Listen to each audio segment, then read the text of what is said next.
400 miles from the hustle and bustle of New York City, along the shores of Lake Ontario, sits Rochester, New York, once home of civil rights champion Frederick Douglass and the woman who led the fight to give women the right to vote, Susan B. Anthony.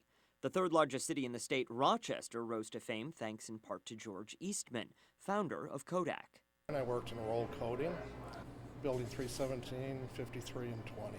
We made the S-Star and acetate film base. Charles Constantino worked at Kodak when times were good, but when the once booming industrial giant went into bankruptcy in 2012, he lost his job and ended up opening a restaurant. A company that once employed over 60,000 people locally now employs about 5,500 worldwide. He wonders whether a union could have helped. Our department tried to get a union in back in the early 2000s, mid-2000s. We were having union meetings with union reps. The union did not go through. We couldn't get enough support throughout all of Kodak. Dan Maloney is a card-carrying member for the United Auto Workers Union.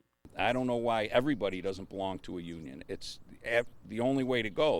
Despite the ongoing strike at General Motors over health care and wages, Maloney says the benefits of collective bargaining far outweigh the cons and refutes claims that unions are anything but beneficial. It's a last resort, this strike action, but it's historically the only way that working folks are able to get their basic needs met.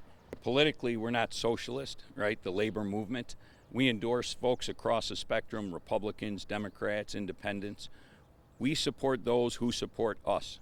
One of those supporters is Velma Meeks, a former member of the Civil Service Employees Association labor union. Meeks' son is on the GM picket line. You spend time in America working your job here in Rochester, and then all of a sudden your job could just be gone.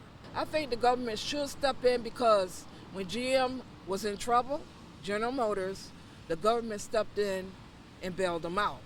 For Elena Tooley, the thought of giving government more power doesn't sit well. I'm not really one to believe in that the government should be involved in everything. I'm more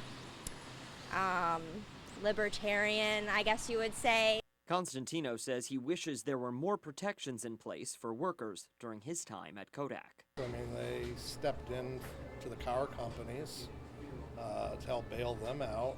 I think the government should look at larger corporations and try to help save and protect them. It's jobs, after all. While these Rochesterians don't always agree on the best approach, they agree that issues like job security and the overall economy will be front and center of next year's presidential election. Reporting in Rochester, New York, I'm Dan Schrack.